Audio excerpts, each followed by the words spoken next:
이번 시간은 173페이지 행위허가 기준 등인데요. 이건 12회 시험과 14회 시험에 출제가 됐습니다. 173페이지. 제목은요, 행위허가 기준인데, 허가 등,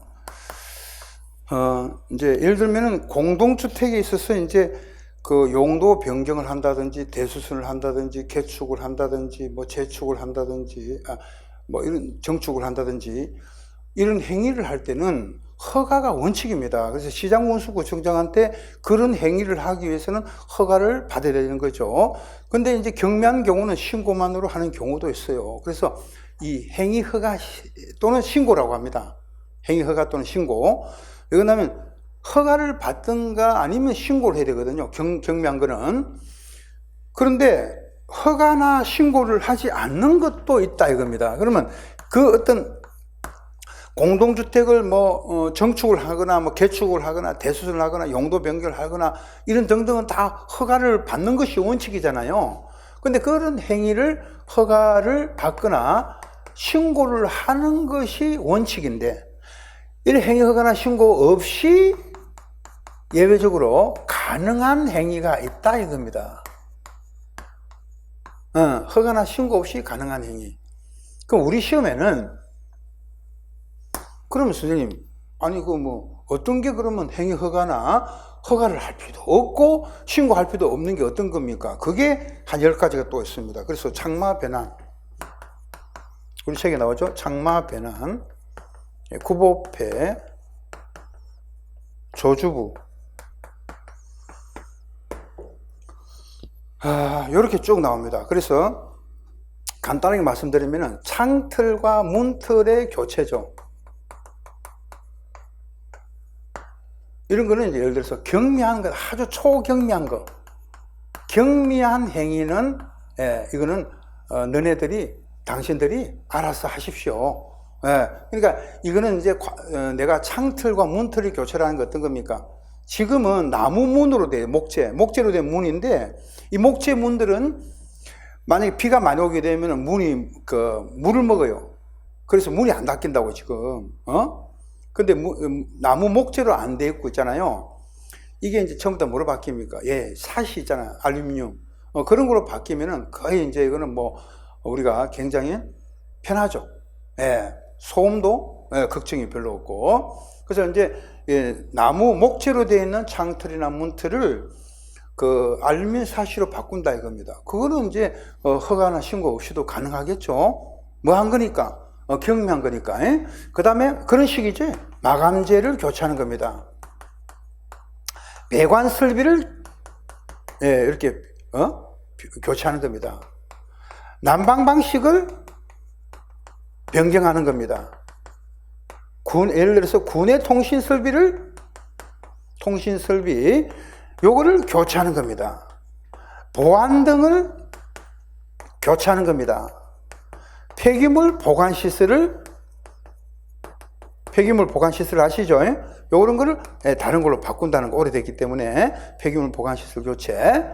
조경 시설 중에서 수목의 일부를 다른 걸로 이제 교체를 하겠다 이거죠. 그 다음에 주민공동시설인데 이런 것을 갖다가 일부를 교체한다 이거죠. 그 다음에 부대시설인데 각종 부대시설의 그런 장비라든지 부속물을 갖다가 교체하는 겁니다. 시설이나 장비 이런 걸 갖다가 교체하는 겁니다. 근데 아주 이제 이거 말고도 이제 많겠죠. 자전거 보관소 여기 따라서 자전거 보관소 담장 이렇게 쭉 나오죠. 그런데 딱 재밌는 게 있더라고, 찾아보니까. 그래서 여러분들이 이제 어떤 게 재미가 있냐면은 쭉 가다가 이 보안등 어쩌고 나오잖아요. 보안등 다음에 뭐가 나옵니까, 여러분들? 자전거 보관소, 예를 들어서 몇 가지 적어보면 자전거 보관소 교체, 그 다음에 무슨 안내 표지판 나오잖아요. 안내 표지판을 다른 걸로 교체한다든지. 그러면 담장이 나오죠. 요때 이제 축대는 제외된다고 돼 있어요. 담장인데 그리고 이제 보도블록 이쪽으로 놓을 거야. 보도블록의 교체, 보도블록의 교체 이렇게 나오죠. 근데 저는 내년 시험에 이런 게 딱 나오지 않겠냐 이거죠. 그럼 왜 그러냐면 축대 같은 경우는 경미한 게 아닙니다, 이거. 그죠? 예, 그러니까 경미한 게 아닌 거는 축대 같은 경우는 허가나 신고를 통해서 해라 이 이야기잖아요. 그죠? 예. 이때 제외된다는 거는 경미한 행위가 아니다. 그 이야기는 행위 허가 대상이죠? 예, 그렇게 보시면 됩니다. 그래서 제외에다가 별표 하나 해놓겠습니다. 그 다음에 또 재밌는 게 있더라고 또. 난방 방식의 변경에서 뭐라고 됐냐면은 보세요. 거기 시설물을 갖다가 그 자체를 파손시키거나 철거하는 거는 또 제외된다고 되어 있죠? 예. 요 제외되는 것도 뭐다? 허가나 신고를 통해서 해라는 뜻이죠? 예? 허가나 신고 없이 할 수 있는 거 아니죠? 이것도 이제 2개 나왔어요. 그래 끝난 줄 알았죠? 아닙니다. 주민공동시설의 교체 가면요, 면적 증가가 없어야 되는 거예요. 그래서 거기 보면 또 뭐가 되냐면은, 면적이 변경되는 경우 또 제외된다고 되어 있어요. 뭐를? 면적이 뭐 되는 경우? 변경되는 경우를 제외시킨다, 이렇게 되어 있죠. 저는요, 이 제외되는 것 3가지가 딱 나오더라고, 이거.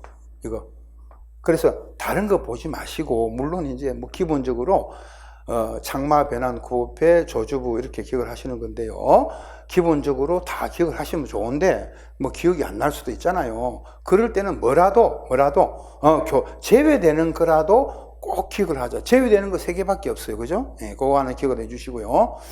그래서 이제 요거를 저는 어떻게 암기를 했냐면은, 이 중국말, 저는 중국말을 별로 안 좋아합니다. 예, 이거는 굉장히 사성이 어려워가지고, 일단 접근하기가 너무 어렵죠. 그러니까 자꾸 거부감이 생기는데, 원래는 이 장마철을 갖다가 중국말로 창마라고 합니다. 창마.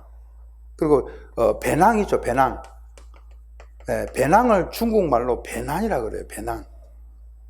그럼 장마철에는 배낭을 치고, 배낭을 치고, 구보 아시죠? 구보. 예? 군인들 구보 있잖아, 구보 하면은 폐가 좋아진다는 거예요. 그걸 주장한 사람이 조씨 가문의 조주부란 사람이에요. 조주부가 주장을 한 거야. 장마철에도 배낭을 쥐고 구보하면 폐가 좋아진다. 아시겠어요? 그 장마철에 집에 있을 거야? 아닙니다. 배낭을 메고 어디로? 밖에 나와가지고 구보해라 이거야. 그럼 폐가 좋아진다. 그럼 누가 몰라. 그렇죠. 장마철에도 역시 한다. 이렇게 해서, 이걸 이제 중국말로 창마, 배난, 구보패, 조주부 이렇게 나옵니다. 원래는, 요거는 여러분들이 알아서 기억을 하시기 바라고. 좋습니다. 저는 그렇게 기억을 했습니다. 한 장 넘겨보십시오. 174페이지부터 175페이지. 이게 굉장히 복잡하고, 예, 이게 기억이, 이거 외우는 방법이 뭐냐. 이래가지고, 이 관리 실무에 이제 공부하신 분들 있죠? 그런 분들은 이제 우리 공인모 게시판에다가 가만히 글 올리는 거 보면요. 자기들끼리 외우는 방법이 뭐 없냐? 동의 방법 이런 거. 미치겠다는 거예요. 실무에는 분명히 한 문제 나오는데 여기 한 문제 포기하려고 그러니까, 너무 억울하다 이거지. 여기서 분명히 한 문제 나오는데 어떻게 포기하냐 이거야. 그럼 외우는 방법이 어떻습니까? 그거는 제가 기본 과정에서는 안 가르쳐줘. 어디서? 심화 학습할 때 가르쳐 드리겠습니다. 예, 저만의 공부 방법이, 암기 방법이 있어요. 예, 그거는 지금은 못합니다. 왜? 시간이 안 된다고. 예, 넘어가겠습니다. 그래서 심화 학습 때 만나 뵙도록 하겠습니다. 좋습니다. 그 다음에 180페이지로 가죠. 드디어 이 하자 담보 책임과 하자 분쟁 조정인데요. 이 공동주택관리법에서 가장 중요한 거를 골라라. 하나만 골라라. 하나만. 그것도. 저는, 예, 가감하게 하자담보 책임이라고 하겠습니다. 왜 그러냐면 앞으로 이 관리 파트에서 가장 문제된 게 뭐냐면은 하자담보 책임입니다. 왜 그러냐면은 이미 아파트가 물이 새는 거야. 근데 분양을 받았는데 분양 받을 때는 새 집이어서 분명히. 근데 갑자기 천장에 물이 뚝뚝 떨어지고 밑에는 한강이 돼버린 거예요. 이거 누구 책임이냐 말이야. 그럼 이걸 어떻게 해야 될까? 뭐, 여기 지금 현재 입주자뿐만 아니라 관리사무소장님이 어떻게 이걸 해야 됩니까? 어떻게 해야 되기는 지금 하자담보 책임이 누구한테 있느냐? 그 시설물을 책임 담보를 몇 년까지 하자담보 책임을 지느냐? 이걸 우리가 관리사무소장님들이 알아야 되겠습니까? 몰라야 되겠습니까? 알아야 할 때가 왔다는 거예요. 드디어 이제는. 그래서 이 관리사무소장님뿐만 아니라 이 입주자 있죠? 관심을 가져야 돼요. 지금부터. 그래서 여러분들 하자담보 책임과 하자 분쟁 조정은요, 이 최근에 22회 때 드디어 올해 시험에 여기서 딱 나온 문제 또 나왔어요. 그 이야기는 앞으로도 내겠다는 뜻입니다. 어째서 아느냐? 저는 알아요. 그만큼 이제 이게 대세라는 게 있거든요. 대세, 흐름, 이런 게 있어요. 시험이라는 것도요, 그 흐름이 있어, 흐름. 대세가 있다고. 어떤 게 중요하고 어떤 게 중요하지 않다. 그런 게 약간은 조금씩은 세월이 흐르면서 달라질 수는 있어도 이게 시험에는 굉장히 또 중요한 부분이 있어요. 좋습니다. 자, 먼저 이제 여러분들 책의 페이지 수는 저는 꼭 적습니다. 180페이지입니다. 제목은 이렇게 해볼게요, 제가. 이제 어떻게 하냐면은, 하자 담보 책임이다, 이거지. 하자 담보 책임. 그러면 제가 물어볼게요. 선생님, 혹시 하자 담보 책임은 몇 세대 이상 집니까? 이렇게 물어보면요, 전부 다 사람들이 뭐라고 하냐면, 선생님, 그럼 사업계획 승인 받는 건 다 책임져야 되지 않습니까? 그렇습니다. 그럼 허가 받아서 짓는 거는 책임 없습니까? 있습니다. 그러면 몇 세대 이상 책임집니까? 몇 세대 이상이 아니야. 공동주택을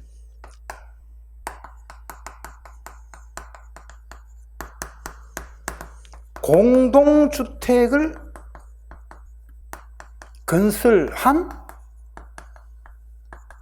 사업주체, 건축주, 시공자들이 책임을 진다는 거예요. 그럼 선생님, 시공자 같은 경우는 정축을 한다든지 개축을 한다든지 대수선을 한다든지 리모델링을 할 수도 있잖아요. 그렇습니까? 예. 그러면 건설이 아니네요. 그렇습니다. 이 건설한 거는 사업주체만 건설이잖아요. 건축주는 건축을 한 건축주를 말하겠지. 시공자는 전개 대리를 한 시공자를 말하겠죠. 맞습니까? 예. 근데 이거를 그냥 법률로서 적다 보니까 이렇게 된 거예요. 공동주택을 건설한 사업주체, 건축주, 시공자라는 거지. 그러니까 책임을 지는 사람이 누구예요? 책임 대상인데, 책임지는 자, 책임을 져라. 책임을 지는 사람을 기억해야 됩니다. 책임을 지는 사람은 아파트, 공동주택을 건설한 사업주체, 그러니까 이때 공동주택은 아파트 연립 다세대 이런 걸 말하죠. 아파트 연립 다세대를 건설한 사업주체, 건축주, 시공자는 책임을 져라는 이야기예요. 그럼 시공자도 선생님, 정축을 하거나 개축을 하거나 대수를 하거나 리모델링을 한 시공자도 책임이 있습니까? 있습니다, 이거예요. 그 다음에 건축주, 만약에 30세대 이상은 사업계획 승인 받아야 되니까 건축주가 되고, 30세대 미만이죠. 그러니까 예를 들어서 29세대까지 다닌 거지. 아파트를 29세대, 연립을 29세대, 다세대를 29세대를 지었다. 그럼 건축주도 책임이 있겠네요? 그렇습니다. 다시 갑니다. 건설회사도 책임을 지지만 조그맣게 지은 거, 예를 들면요, 옛날에 2호 연립이라고 있어요. 그러니까 연립주택을 지었는데, 연립주택을 지었는데 두 개만 딱 지은 거예요. 1층, 2층. 2호 연립. 두 개만 딱 지었어. 그런 것도 책임집니까? 책임져야 됩니다. 그러니까 공동주택을 건설한 사업주체, 건축한 건축주, 전개 대리한 시공자가 책임을 지는데, 사업주체, 건축주, 시공자, 사건시가 책임을 지는 자죠. 근데 그 책임을, 하자보수 책임을 요구하는 사람이 누구냐? 요구하는 자, 책임을 요구하는 자가 있어요. 그럼 책임을 요구하는 사람은 전유 부분과 공용 부분으로 나누겠죠. 전유 부분이라는 거는 전적으로 소유하는 부분이다. 201호 같으면 내가 201호 살고 있는 그게 전유 부분이고요. 공용 부분은 계단, 복도, 주차장 이게 공용 부분이잖아요. 그러면 전유 부분에 내가 201호에 살고 있는데 이게 뭐죠? 예, 창문, 창틀이나 문틀이 균열이 같다. 바닥이 금이 같다. 그렇죠? 그러면 전유 부분은 누가 돼요? 입주자. 입주자가 되는데 이게 이제 공공임대주택인 경우에 임차인이 됩니다. 이게 할 말이 많은데요. 이 공공임대주택이라는 건 어떤 거냐면은 분양을 목적으로 지은 분양 전환 공공임대주택입니다. 여기는 아시겠어요? 요 공공임대주택은요, 분양을 목적으로 건설한 분양 전환 공공임대주택입니다. 대개 이제 업무기간이 10년짜리, 5년짜리를 말합니다. 이거는 분양 전환 공공임대주택. 그러니까 임대 의무 기간이 10년, 5년이기 때문에 언젠가는 10년, 5년의 기간이 지나잖아요. 지나면은 이 사람은 임차인의 지위에서 뭐로 바뀌어요? 입주자 지위로 바뀌지 않습니까? 그죠? 그럼 5년짜리에 내가 분양 전환 공공임대주택에 살고 있다. 5년 후에는 나는 뭐로 바뀌죠? 입주자로 바뀌죠? 그러니까 하자담보 책임을 10년 동안에 지게 됐잖아요. 그죠? 조금 더 이야기할 건데 10년 동안에 대통령령으로 정하는 기간. 근데 공용 부분은 입주자 대표회의가 요구할 수도 있고, 그 다음에 관리 주체, 이제 관리 주체가 입주자로부터 이제 권리를 위임받아서 대행을 할 수가 있기 때문에 관리 주체도 책임을 요구할 수가 있고요. 그 다음에 이제 관리단이라 그래가지고요, 집합건물법을 적용받는 관리단도 우리가 이제 책임을 요구할 수가 있습니다. 여기는 이제 공공임대주택인데 여기도 마찬가지로 분양 전환 목적으로 지어 있는 분양 전환 공공임대주택입니다. 그래서 이하 이제 그냥 공공임대주택이라고 하겠습니다. 그러면 공공임대주택에도 어디 갔어요? 공공임대주택에는 임차인 대표회의가 있어요. 그죠? 임차인 대표회의가 구성될 수가 있는데 또 의무적으로 하는 것도 있어요. 임차인 대표회의다 말이죠. 그럼 임차인 대표회의도 공용 부분에 대해서 공용 부분은 이 사람들이 또 책임을 요구할 수도 있다 이렇게 돼요. 그래서 우리 시험이 이제는 이런 공공임대주택 임차인 대표, 여기는 또 전유 부분에 대해서는 공공임대주택 임차인, 입주자 둘 다 할 수가 있어요. 또 공용 부분도 입주자 대표의 관리주체 관리단이 합니다. 자, 이렇게 해서 책임을 요구하는 사람이 이렇게 이제 되죠. 근데 언제부터? 전유 부분은 인도 받는 날짜, 인도일부터죠. 인도 받은 날. 전유 부분은 내가 인도 받은 날이 기준이 되고요. 공용 부분의 기준은요, 사용검사일, 사용승인일 또는 사용검사일, 준공검사를 받는 날이 있죠. 그 날짜부터 이제 책임을 져야 되는, 책임을 지는 기산점이 요거다 이거예요. 책임을 지는 기산점. 그러니까 책임을 요구할 수 있는 기산점이 전유 부분은 인도 받은 날 기준으로 해서 내가 처음으로 인도 받은 날부터 이제 막 창문을 갖다가 관리 사업 주체로부터 인도 받은 날부터 창문에 금이 가고 막 바닥에 금이 갔다 또 이제 요구할 수가 있겠죠. 그리고 공용 부분은 사용검사는 사용승인일 기준이다 이렇게 보시면 됩니다. 그 다음에 그러면 요 하자담보 책임 기간이 이제 시험에 나오는데요. 책임 기간은 10년의 범위 안에서 대통령령인 공동주택관리법 시행령으로 정합니다. 그러면 대통령령으로 정하는데 10년의 범위 안에서, 그럼 최장 10년 동안은 하자담보 책임을 져야 됩니까? 져야 됩니다. 그러면 대통령령으로 정하는 기간 중에서도 우리가 시험에 만약에 딱 한 번 나온 적이 있어요. 근데 여러분들 책에 보면은 뭐 이게 이제 제일 긴 게 몇 년이에요? 10년. 그 다음에 5년짜리 있죠? 그 다음에 3년짜리 있고, 그죠? 2년짜리가 있어요. 그래서 옛날에는요, 옛날 하니까 또 너무 옛날이 아니고 한 5-6년 전에는 1년짜리도 있었어. 1년까지 책임을 지는 게 있고 또 3년짜리 있었는데 지금 4년짜리 있었는데 그건 없어졌어요. 그리고 자, 10년짜리는 10년까지 하자담보 책임을 지는 것은 어떤 거겠습니까? 예, 우리 건축법에 보면은요, 그, 내력 구조부, 주요 구조부 있죠? 예, 주요 구조부. 내기 바보 주지라 해서 내력벽, 보, 기둥, 바닥, 이런 거 있죠? 예, 그래서, 내력벽, 기둥, 보, 바닥, 지붕틀, 예, 주 계단.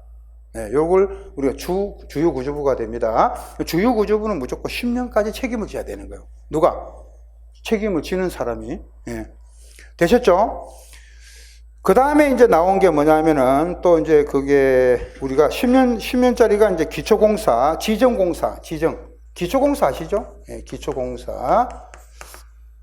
여기 어디 나옵니까? 그 183페이지 나와요. 지정공사 등 지방공사는 이렇게 되죠. 지정공사. 이런 게 지방공사거든요. 지정이 뭐냐? 땅을 고르는 작업이에요. 땅을 고르는 작업. 기초공사. 이게 다 10년짜리입니다. 그 다음에 5년짜리가 두 번째로 이제 선생님, 그럼 6년짜리, 7년짜리 있습니까? 없습니다. 5년까지만 책임을 지면 되는 거예요. 5년까지만. 그럼 5년짜리가 여러분들 183페이지 쭉 나오잖아요. 대지 조성을 해야 돼. 땅을 조성하는 대지 조성공사. 그리고 대개 5년짜리가 어떤 거냐면요. 콘크리트 있죠? 철근 콘크리트. 대부분이 이제 철근 콘크리트 공사.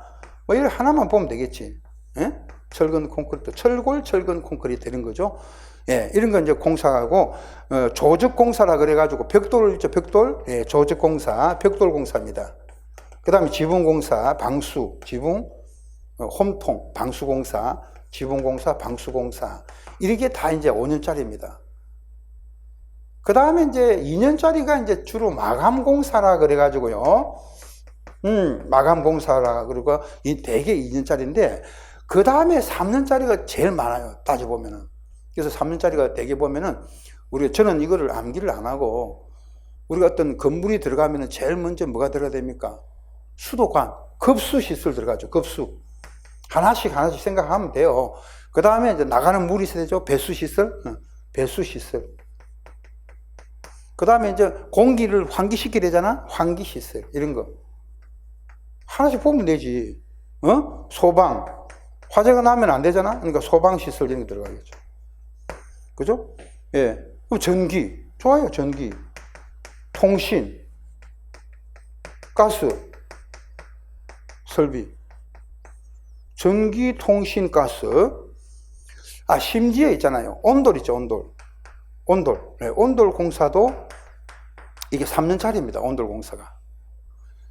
그래서 이제 주로 우리가 예를 들어서 이제 그 건물 안에 꼭 필요한 시설이 있잖아요. 예, 그런 게 이제 이런 시설들이 되게 3년짜리예요. 대개는.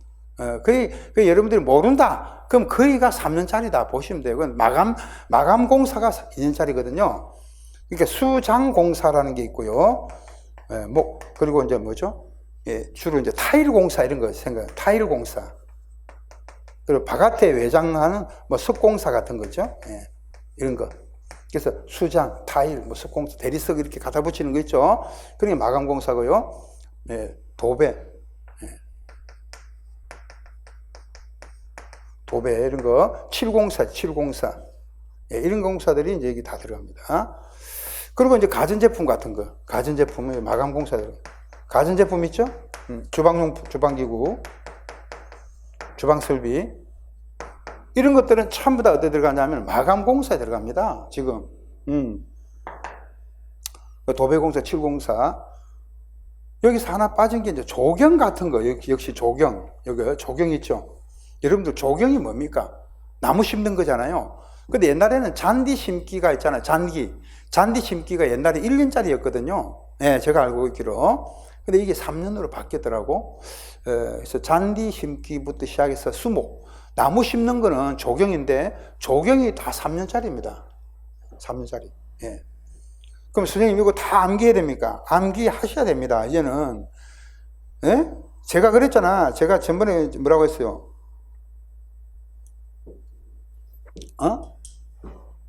이게 상대평가는 이제 하나하나를 다 따집니다. 따지기 때문에 시험에 나와요. 자, 이렇게 하시고, 그 다음에 그러면 선생님, 이제 담보 책임을 지는 사람과 요구하는 사람이, 예, 구분 되죠? 그럼 몇 년까지 책임진다고? 10년이다. 그럼 하나 물어보겠습니다. 그럼 선생님, 한 10년이 넘어버리면 책임 없겠네요? 그렇습니다. 책임 안 집니다. 예, 그래서 아파트는 10년 넘어버리면 책임 없기 때문에 빨리 그때 그 전에 이 사업 주체 찾아가든가, 그죠? 가서 맥사를 지거나 막 뭘 하더라도 빨리빨리 이렇게 해야 되는 거예요. 하자 발견되는 즉시 요구해야 됩니다, 이거는. 그러면 이제 또 어떻게, 그 사람들이 어떻게 합니까? 책임 회피를 해요. 그럼 물이 샌다 그러죠? 물 샌다 그러면, 지금은 우리가 물이 새는 걸 알고 있는데 비가 그쳐야 되니까요. 비가 그칠 때 봅시다, 이렇게 돼요. 비가 그치잖아? 맑아서 지금은 어디가 지금 물이 샌지 모르니까 비가 한번 와봐야 압니다, 이렇게 돼요, 또. 비 오잖아? 비 오면 또 똑같은 얘기를 합니다. 양반아, 비가 오는데 지금 어떻게 지금 하자 담보 책임을 우리가 질 수 있습니까? 비가 그쳐야 공사를 하든가 말든가 하죠. 이렇게 됩니다, 또. 비 그치잖아? 지금 비 그치가지고 어디가 하자가 나오는지 모르니까 비가 와봐야 압니다, 이렇게 됩니다, 또. 예. 그래서 이거는요, 변명을 듣다 보면요, 결국 이게 하자 보수 못하고 맙니다. 그러면 막 화가 나가지고, 야, 나도, 그럼 내가 할게, 이렇게 됩니다. 예, 그래서 이런 거는 여러분들이 이제 이렇게 책임을 지는 사람과 요구하는 사람이 중요한 게 아니라, 예, 선생님, 그러면요, 중요한 게 뭐냐? 이런 시설들이 기간이 왜 정해져 있습니까? 예, 요 기간이 넘어버리면은 그 시설에 대해서는 책임이 없어요. 무슨 말이냐? 만약에 이제 이런 급수나 배수 이런 데 만약에 하자가 생겼잖아요. 예? 3년짜리잖아요. 이런 시설들이 만약에 이제 하자 담보 책임 기간이 종료가 되면은 이제 거기에 대한 하자 담보 책임은 없어요. 그렇기 때문에 그 전에, 그 기간이 지나기 전에, 예? 담보 책임을 빨리빨리 물어봐야 된다는 바로 그 이야기입니다. 아시겠죠? 예. 자, 그렇게 하시고, 그 다음에, 그러면 이제 우리가 절차를 봐야 되는데, 이런 이야기입니다. 네 번째는요, 하자 담보 책임을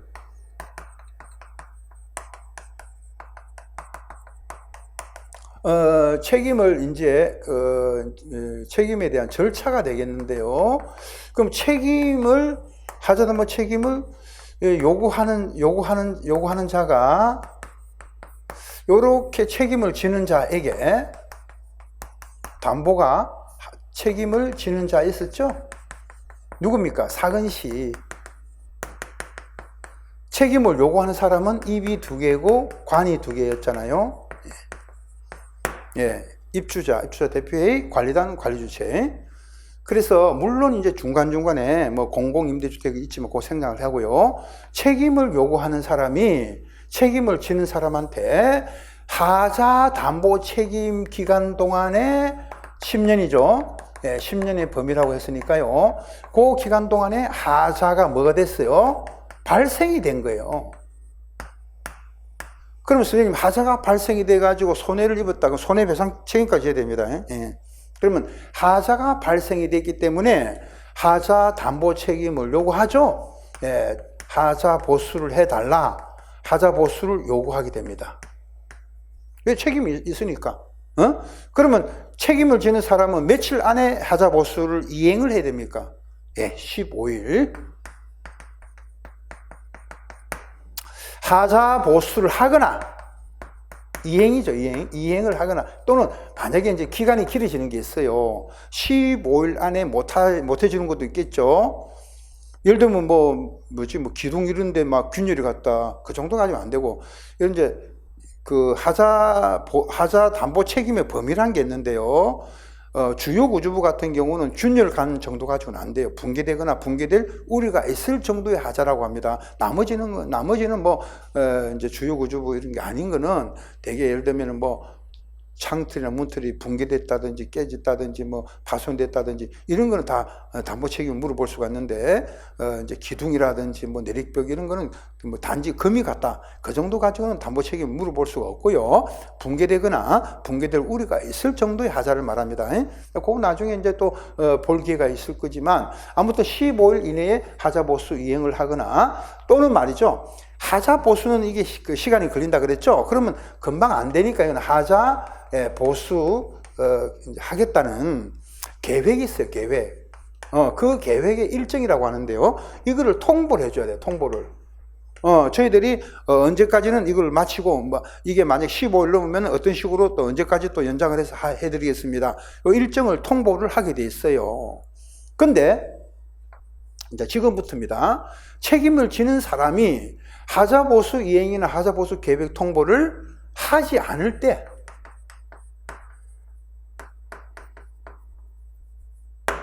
요게 중요하죠, 요게. 책임을 져야 되는데, 이 사람들이, 아까 말씀드린 대로 말이죠. 자꾸 미루는 거예요, 차이필. 안 하고 있는 거예요. 그러니까, 좋아. 이럴 줄 알고 책임을 지는 사람이 예치한 게 있어요, 예치한 거. 그게 뭐냐면은 하자보수 보전금입니다. 드디어 나옵니다. 예. 드디어 나온다. 책임을 지는 사람이 사업주체 건축주 시공자입니다. 이거 씌우고. 그럼 책임을 지는 사람이 하자보수 보전금. 이거를 갖다가 예치하게 돼 있어요. 이 예치 의무가 있다고. 그러면 하자보수 보전금이라는 거는 얼마만큼 예치를 합니까? 법률로 정해진 금액의 3%입니다. 이거를 법정 사업비, 법률로 정해져 있다서 법정 사업비의 3%입니다. 요거만큼을 예치하게 됐다고. 그럼 예를 들어서 사업비가 다 떠날 수 있잖아요. 법률로 정해진 사업비가 법정 사업비, 즉 사업비가 만약에 100억이다. 100억짜리 공사 같으면 3억이겠죠? 3억 정도가 3%, 3억 정도가 하자보수 보전금으로 예치하게 돼 있어요. 그러면 이 예치를 할 때에 예치 방법은 현금으로 하거나 또는 정수로 합니다. 정수. 근데 대개 이제 개인들은 현금으로 예치를 해야 됩니다. 현금으로. 근데 이제 이게 등록된 법인들, 건설업자들 있죠? 법인들은 이제 정수로서 대신할 수가 있어요. 예외적으로. 그러니까 개인들은 대개 현금으로 예치를 하지만 건축주 있죠? 아까 건축주라든지 일반적으로 규모가 좀 적은 것들은 전부 다 현금으로 예치를 해야 됩니다. 근데 이제 현금이 뭐죠? 법인들은 이걸 계속해서 건설하기 때문에 현금을 대신해서 정수로 예치할 수도 있어요. 그거는 이제 우리가 해야 될 부분이 아니고 이제 이게 뭡니까? 그때 이제 현금이나 정수, 감독기관이 정수로 예치해라 그러면 예치하는 건 감독기관이 어디예요? 시군구청장입니다. 그래서 두 번째가 그 예치 명의 누구 명의로 하냐면은 처음에 명의는 사용검사권자의 명의로 합니다. 그럼 이 사용검사권자가 누굽니까? 원칙은 시장우수구청장이고 예외적으로 국토교통부 장관도 되죠. 그거는 이제 원칙만 일단 기억하시고, 사용검사권자 명의가 예를 들어서 시장우수구청장이다. 그 시장우수구청장이 이 명의를 자기들이 가지고 있는 거예요. 근데 나중에 누가 구성되면은 입주자 대표회의가 구성되죠. 구성되면은 지체 없이 이거를 갖다가 명의 변경을 해줘야 됩니다. 무슨 채 없이? 지체 없이 명의를 변경을 해줘야 돼요. 그러니까 이제 입주자 대표회가 이제 구성이 된단 말이에요. 구성되면 이제 명의 변경을 하게 되니까 아까 말씀드리잖아요. 하자보수 보전금을 가지고 사용하는 거는 입주자 대표회가 사업자 선정도 하고 집행도 자기들이 한다 그랬죠. 자기 명의니까, 명의가 자기 돈이에요. 자기 돈으로 돼 있기 때문에 이 사람들이 하자보수 보전금을 갖고 있다 보시면 돼요. 하자보수 보전금 통장을 갖고 있어요. 그러니까 이 사람들이 이제 자기 이름으로 됐기 때문에 얼마든지 하자보수를 할 수가 있겠죠. 그래서 이걸 명의 변경을 이 사람들이 건설회사가 안 하고 있으니까 누구 명의로 돼 있습니까? 지금 입대의 명의로 돼 있죠. 그러니까 이 돈을 가지고 하자보수 이행을 하겠다 이겁니다. 근데 재밌는 게 있습니다. 3%잖아요. 하자보수가 더 돈이 많이 들어갔어요. 그럼 어떻게 돼요? 주민들한테 다시 그 돈을 다 이제 폰바에서 내야 되겠죠? 그거는 또 이제 주민들하고 회의를 해서 해야 되겠죠? 그거는 우리 문제가 아니니까요. 아무튼, 이렇게 이제 기억을 하시고, 그 다음에 하자보수 보전금은 예치를 해서 이게 이제 만약에 문제가 없죠? 하자보수 책임기간이 지났어요. 지나면은 이 하자보수 보증금이 예치된 거를 반환하게 됐어요. 반환. 그래서 이 예치된 하자보수 보증금의 반환입니다. 그럼 반환은 만약에 이 돈을 가지고 사용한 게 있으면은 그 사용한 거를 빼고 공제하고 나머지만 반환이 됩니다. 만약에 3억이 있었는데 그 3억에 대한 돈을 중에서 일부를 하자보수 이행을 한 거예요. 그럼 나머지만 반환이 되는 거예요. 반환이라는 거는 건설회사, 사업주체, 건축주, 시공자한테 반환을 해줘야 됩니다. 이거는 예치라는 거는 예치. 인마의 포켓이 아니라니까 지금 예치라는 거는 언젠가는 돌려줘야 돼요. 그러니까 반환을 해야 되는데 일시적으로 반환하겠습니까? 순차적으로? 순차적인 반환이죠. 그럼 이 순차적인 것이 뭐냐?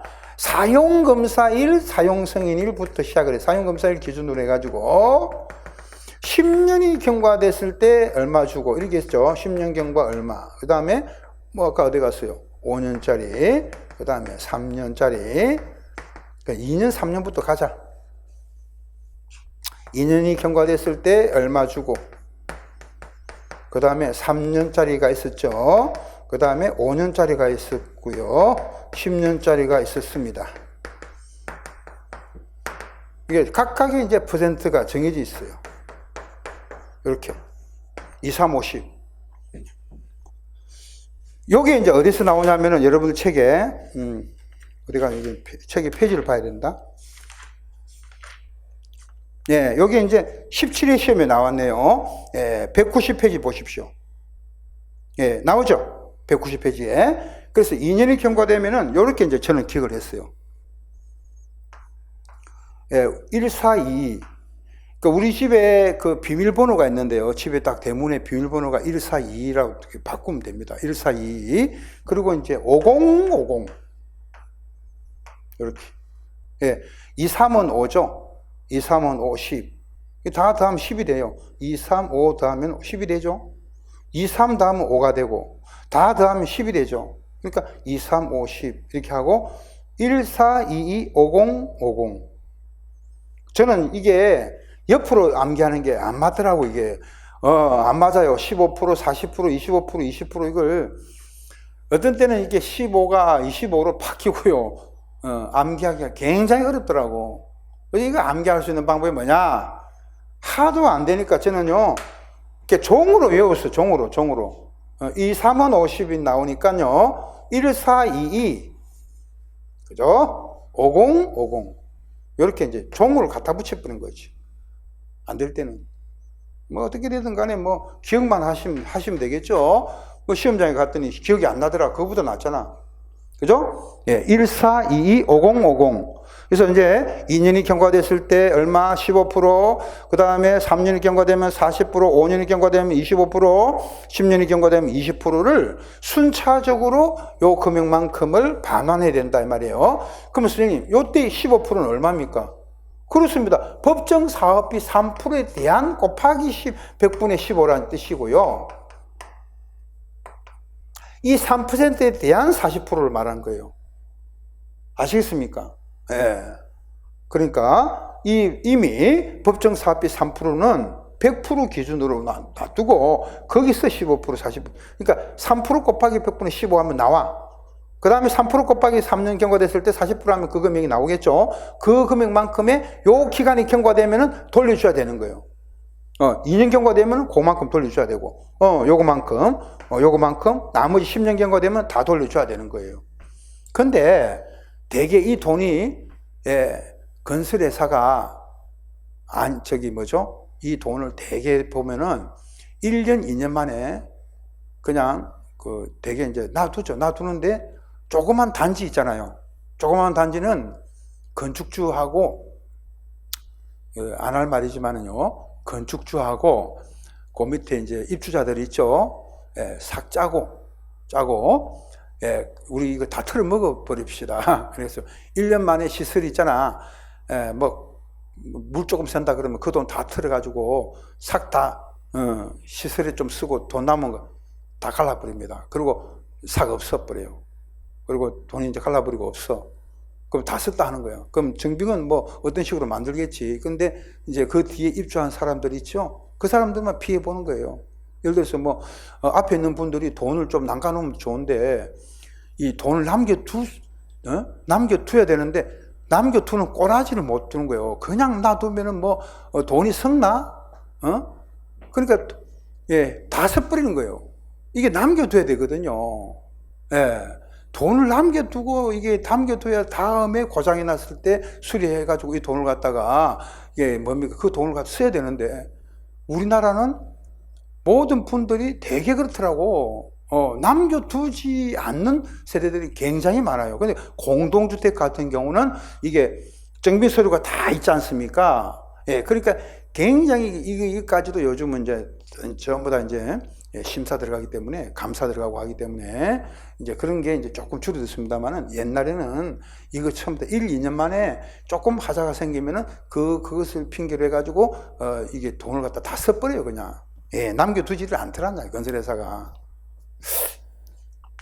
자, 갑니다. 그래서 그런 것도 입주를 했을 때 많이 발견이 될 거예요. 그럼 이제 이 하자 분쟁이 발생되잖아요. 저기는 돈을 준다. 아니, 하자 보수를 좀 해달라니까 돈을 다 닦아 쓰고 없는 거예요. 그럼 어떻게 할래 하니까, 우리는 모른다. 이제 10년이 지났죠? 우리 책임 없습니다. 이렇게 나올 수가 있어요. 그러니까 이런 하자 분쟁에 대한 조정이 너무나 이제 빈번하게 일어나니까요. 예, 조정위원회가 만들어졌어요. 하자심사 분쟁조정위원회. 왜 그러냐면은 설계자, 시공자, 감리자, 건축주 이런 사람들은 자기들끼리도 분쟁이 발생되잖아요. 그러니까 서로 미루는 거예요. 건축주는 시공자가 네가 잘못했지 않느냐. 그 시공자는 감리를 네가 그럼 똑바로 하지. 그 감리자는 또 뭐라, 설계자 네가 설계를 잘했으면은 시공은 그렇게 했을 거 아니냐. 아니고 나는 책임 없습니다. 이렇게 나오니까 그럼 과연 이제 이게 설계자 책임이냐, 시공자 책임이냐, 감리자 책임이냐 말이야, 건축주 책임이냐. 이 책임 하자심사 분쟁조정위원회는 그 하자 담보 책임을 누가 지느냐, 이걸 갖다가 가려야 된다는 거예요. 두 번째는 하자 담보 책임 그 부분의 분쟁이 금액이 나오겠죠. 예, 그럼 그걸 누가 부담을 다 하느냐. 그런 거를 갖다가 이제 뭐죠? 변호사한테 맡겼더니 변호사가 이 전문적으로 하는 사람 아니고서는 뭐 압니까? 모르지. 그러니까는 시간만 자꾸 잡아먹고 변호사 비용대로 나가는 거예요. 그래서 안 되겠다. 야, 분쟁조정위원회를 만들자 된 거예요. 이 분쟁조정위원회가 만들어진 지가 얼마 안 됩니다, 이것도. 제가 알고 있기는 그렇게 뭐 20년 정도 안 된 것 같아요. 10몇 년? 그러니까 이 심사 분쟁조정위원회가 이제 만들어진 거예요. 국토부에 있어요. 그런데 이제 이 심사 분쟁조정위원회입니다.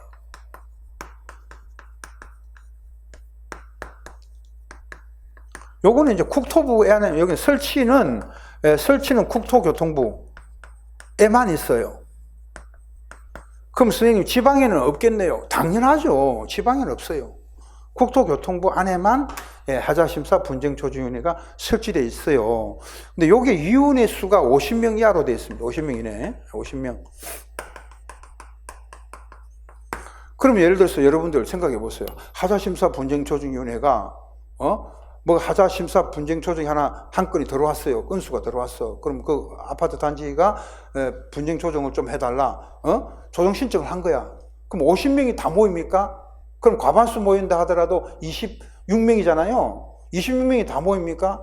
그게 안 되겠죠. 그래서 이거를 분과위원회별로 나눴어요, 지금. 그래서 이제 하자심사 분쟁조정위원회는요, 다시 무슨 위원회로? 분과위원회로 또 나눴습니다. 분과위원회. 그럼 이 분과위원회가 9명에서 15명 이하로 구성되어 있고요. 15명까지 두게 됩니다. 15명 이하. 대개 이제 우리가 하자심사 분쟁조정위원회의 조정 신청은 분과위원회를 한다는 거예요. 분과위원회에서 맞습니다. 그러니까 이 조정위원회 전체를 다 집합시킬 수가 없잖아요. 그러니까 분과위원회, 무슨 뭐 예를 들어서 하자심사만 담당하는, 하자담보만 담당하는 분과위원회.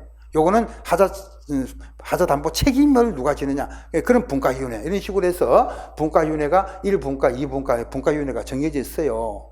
그러면 그 담당 분과위원회가 이제 하자심사 분쟁 조정을 신청을 받아서 조정을 하는 그런 위원회입니다. 대개 분과위원회에다가 조정 신청합니다. 근데 이제 소액 사건, 그러니까 소액 사건은 이제 담보 책임 보수 비용이 만약에 뭐 한 1,000만 원 미만이다 그러면 이거는 소위원회로 할 수밖에 없겠죠. 소위원회는 이렇게 이제 3명에서 5명이 합니다. 근데 소위원회도 있고 분과위원회인데 대개는 이제 우리가 조정 신청은 어디로 갑니까? 조정 신청은 분과위원회에서 한다 보시면 돼요. 소위원회는 아주 이제 뭡니까? 소액 사건. 소액 사건 같은 경우는 1,000만 원 미만이라고 합니다. 이런 건 소위원회에서 하죠. 그럼 우리가 대개 하자 분쟁 조정을 해달라 하는 거는 분과위원회에다가 조정 신청을 한다 이렇게 보시면 돼요. 그리고 50명 중에서 반드시 이걸 있습니다. 판사, 검사, 변호사직에 있던 자로서 6년 이상이 있어요. 6년. 판사, 판검, 변호사는 6년 이상이죠. 이 경력이 있어야 돼요. 이 사람들이 7명 이상이에요. 7명 이상. 우리가 이제 공동주택관리분쟁조정위원회는요, 중앙분쟁조정위원회는 3명 이상이 있어야 되잖아요. 판검, 변 6년 이상이 3명 이상인데 여기는 7명 이상이 포함이 돼야 됩니다. 반드시. 50명 속에. 아시겠습니까? 왜 그러냐면은, 이 7명 이상이 왜 필요하냐면요, 결국은 이게 이제 판결을 하려니까 법률 지식이 없으면 판결할 수가 없잖아요. 그러니까 결국은 이렇게 판사, 검사, 변호사 출신으로서 6년 이상 있는 경력이 있어야만이 이제 7명이 반드시 여기다 포함이 됩니다. 필수적으로. 포함이 돼 있다고 지금. 50명 속에. 근데 그걸 이제 각 분과위원회별로 배치를 시켜주는 거예요. 담당하는 분과위원회별로 이렇게 배치를 하게 됩니다. 그러면 이제 하자심사 분쟁조정위원회 위원회 자격이 13회 한번 나왔었는데, 그게 이제 바로 공인된 대학이나 연구기관에서 부교수 이상인데 만약에 조교수 하면 틀리죠? 그런 식으로 시험에 나온 적이 있고, 공무원은 1급에서 4급까지의 공무원입니다. 그래서 적어도 이제 4급이 뭡니까? 서기관이잖아요. 사무관이 5급인데 5급은 여기 안 됩니다. 5급은 게임도 안 돼요. 5급은 여기에 명단에 포함이 안 돼요. 적어도 서기관급 이상. 요 위원이 되려 그러면은요, 대학은 적어도 조교수 이상이에요. 그리고, 관리사무소장은 10년 이상 근무한 사람. 우리 시험에 만약에 나온다면요, 이 50명 속에 관리사무소장의 경력은 몇 년인가? 나올 수 있겠죠? 10년 이상입니다. 저는요, 뭘 하든 간에 10년은 해야 좀 했다고 이야기를 합니다. 음식점 했는데 몇 개월 안 됐습니다. 장사가 안 됩니다. 죽겠습니다. 뭐 죽겠어. 뭐 1년 가지고 해가지고 뭐 그런 말을 할 수 있습니까? 10년을 했는데도 장사가 안 돼 미치겠습니다. 이렇게 돼야 이제 그 사람은 조금 이제 정이 가요. 아, 그래요. 연민의 정이 가죠. 그렇습니까? 안 됐네요. 이렇게 되죠. 어떤 일을 할 때 적어도 뭡니까? 10년은 해야 그래도 했다고 이야기를 할 수가 있습니다. 마찬가지로 여기도 이게 관리사무소장이 10년이죠. 그랬을 때 위원이 될 수가 있어. 우리는. 그러니까 이제 아까 뭐라고 했습니까? 판사, 검사, 변호사도 6년 이상 경력이 7명 이상 있어야 되는데 저희들은 10년 적어도 경력이 있어야 됩니다. 10년. 그래야만이 위원으로 선출될 수 있는 자격이 되는 거예요.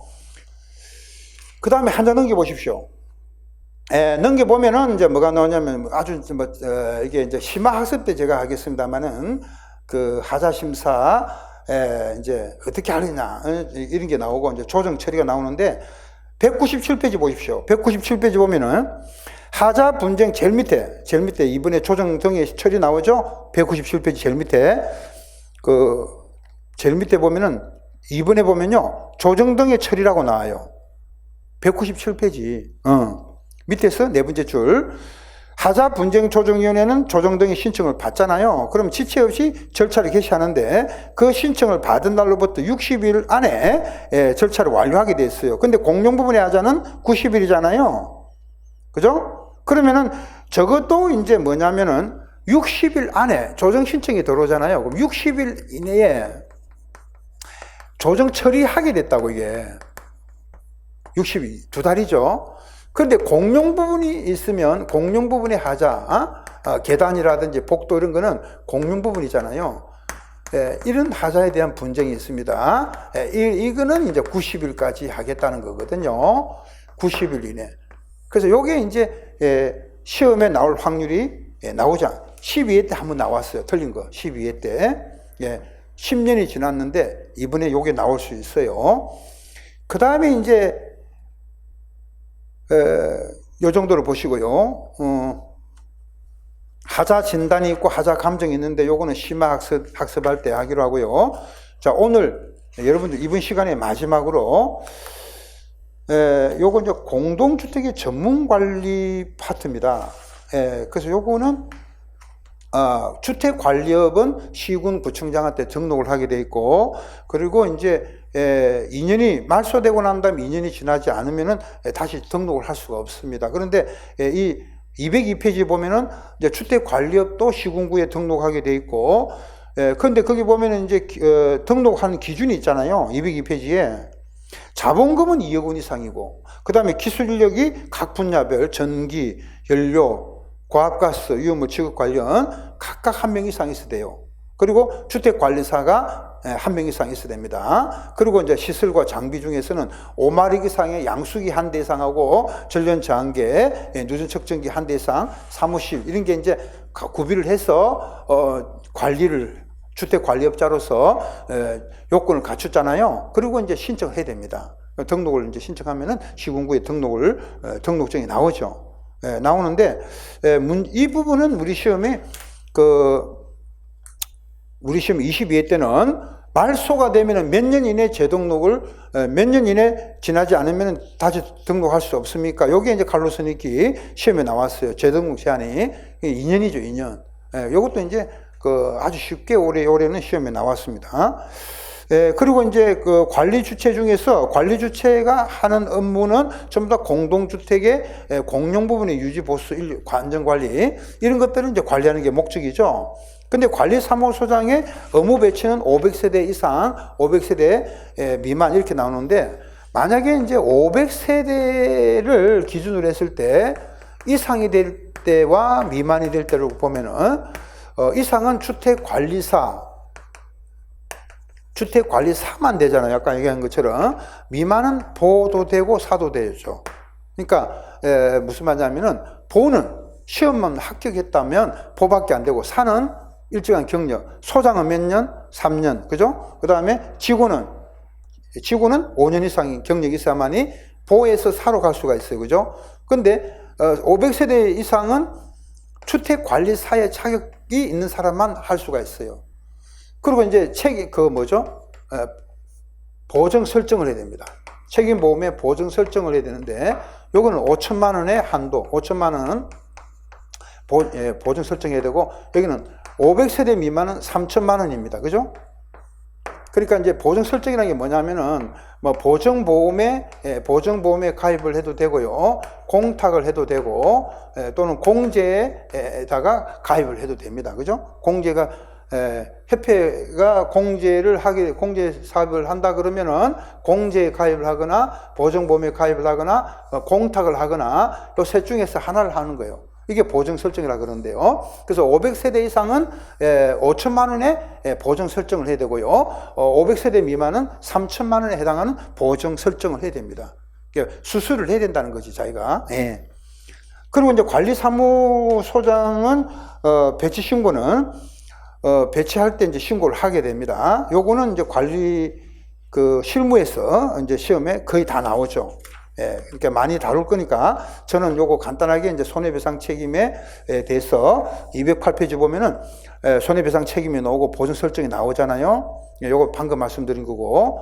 그리고 이제 주택관리사는 자격이 보든 사든 결격 사유가 없어야 됩니다. 그러면 210페이지는 결격 사유가 나오잖아요. 예를 들면 210페이지 결격 사유 중에서 피성년 후견인, 피한전 후견인 안 돼요.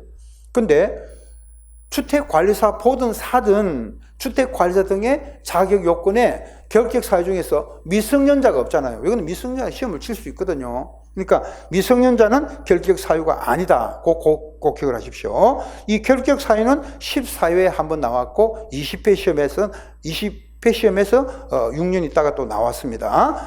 그런데 결격 사유가 이제 두 번 나왔었는데, 첫 번째는 이제 피선정 후견인, 피한정 후견인, 파산 선고받고 복권되지 아니한 사람, 금고 이상 형의 선고받고 2년이 지나지 종료된 날로부터 2년이 지나지 아니한 사람, 그 다음에 유예 기간 중에 있는 사람, 집행 유예 기간 중에 있는 사람, 자격이 취소된 후에 3년이 지나지 아니한 사람이죠. 그러니까 자격 취소가 되면은 3년이 지나야 되는 거예요. 아까 등록은 2년인데 이건 3년입니다. 그 다음에 자격 취소가 16개, 18회 시험에 나왔는데, 이렇게 주택관리사 등의 자격이 반드시 취소되는 사유가 있어요. 이거는 우리 시험에 거의 나온다고 보시면 됩니다. 굉장히 중요한 부분입니다. 그래서 오히려 지금 이제 하자심사 분쟁조정위원회 이런 것보다는 지금 주택관리사 등의 자격 취소 사유 중에서 어떤 거는 뭐냐면 반드시 필연적 자격 취소 사유가 있고, 또 하나는 임의적이 있어요. 임의적. 그 필연적이라는 거는 반드시 자격을 취소시킨다는 거잖아요. 요게 이제 이렇게 가면 됩니다. 거금을 다 투자. 거금 투자하고 그 다음에 이거 대여입니다. 대여. 그러면 필연적인 자격 취소 그 나머지는 전부 다 뭐냐? 임의적이에요. 그럼 이제 반드시 자격 취소되는 사유를 보면은 거짓이나 부정한 방법으로 자격을 취득했다 이겁니다. 그럼 어떻습니까? 반드시 자격을 취소하겠죠. 그 다음에 금고 이상의 형의 선고를 받고 형의 선고를 받은 자인데, 이때는요 공동주택의 관리와 관련하여라는 말이 있어요. 관련해야 돼요. 그럼 다른 걸로 금고 이상 형의 선고 받은 거는 자격 취소 반드시 되는 건 아니죠. 공동주택의 관리와 관련하여 금고 이상 형의 선고를 받은 자는 반드시 자격 취소돼 버립니다. 그 다음에 이중취업이에요. 이중취업. 이중취업이 뭐냐면은 의무관리 공동주택에 근무하고 있으면서 다른 공동주택이나 오피스텔 상가에 근무한 사람입니다. 양다리 거친 사람 있죠? 이중취업 안 되고. 그 다음에 자격정지 기간 중에 업무를, 주택관리 등의 업무를 수행을 했다 이겁니다. 원래는 자격정지 기간 중에는 업무 수행하면 안 되잖아요. 그때는 자격 취소되고. 그 다음에 대여. 자격증을 빌려주거나 자기 명의를 사용하게 한 사람, 대여입니다. 대여. 그래서 어차피 거금은 다 두고 가야 되잖아요, 우리가. 그래서 거금 두고 다 가야 된다. 왜? 인생 자체가 대여잖아요, 인생이. 자기가 아니죠? 그러니까 거금 투자, 대여. 이게 필연적 자기 취소 사유만 보시면 되겠습니다. 그 다음에 이제 주택관리사 등의 교육인데, 요 교육은 이제 이것만 하시면 돼요. 교육은, 관리사무소장으로 이제 경력이 없는 사람 있죠.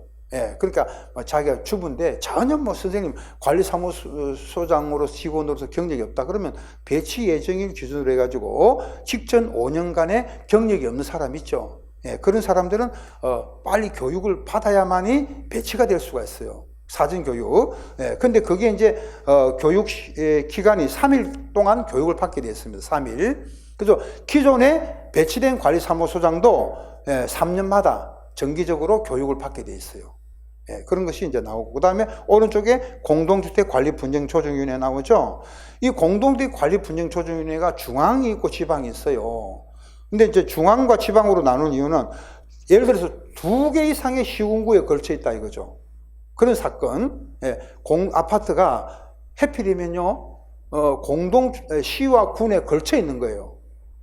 그런 거는 이제 중앙으로 가야 됩니다. 그런 사건들은. 그러면 공동주택관리분쟁조정위원회 심의조정은 13회 때 한번 나왔는데, 지금 우리가 23회를 대비하잖아요. 13회 시험에 나왔는데, 거의 시험에 안 나오지만은 한 번 나왔다 이거죠. 10년 만에. 근데 뭐가 나오냐면, 그 5번에 보십시오. 5번. 213페이지에 이번에 심의, 공동주택 관리 분쟁 조정위원회 심의 조정 사항에서 5번 보시면은 공동주택의 리모델링에 관한 사항이 나오죠.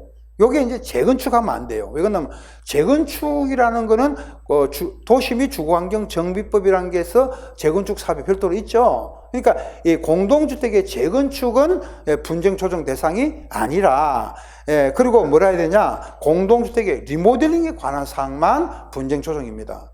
그래서 우리 시험에 아닌 것 하나 적어 놓으세요. 아닌 것 하면은 공동주택의 재건축에 관한 사항, 그거는 분쟁 조정 대상이 아니다.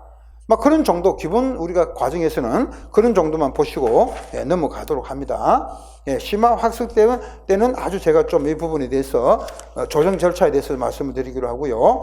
그 다음에 협회 나오죠? 협회 나오고 뭐 보칙하고 벌칙이 나오는데 이것도 이제 우리가 필요한 부분에 대해서는요, 심화 학습 때 하기로 하겠습니다. 그래서 이번 시간은 공동주택 관리법인데 제가 가장 중요하게 이제 다루는 점은요, 역시 이제 하자담보 책임, 장기수준 계획과 충당금, 이런 부분이 굉장히 중요한 부분이 시험에 출제가 많이 되고 있고, 그리고 관리비 등의 이제 그리고 회계감사 이쪽 부분, 그리고 이제 입주자 대표의 의결, 그죠? 그다음 동bil 대표자의 구성, 동bil 대표자의 자격, 그리고 결격 사유, 오늘 공부했던 부분, 앞부분이 굉장히 중요해요. 뒷부분은 제가 빨리 정리를 했던 부분들은요, 거의 아까도 보셨다시피 10년에 한 번 정도 나올까 말까 그런 문제들이 많기 때문에 조금 빨리 진행을 한 겁니다. 그래서 그런 부분이 있기 때문에 여러분들 시간 관계상 그런 부분들을 조금 지나쳤다 하더라도요, 심화학습 때 또 다시 한 번 더 강조될 수 있는 부분들은 제가 강의를 하도록 하겠습니다. 자, 이번 시간은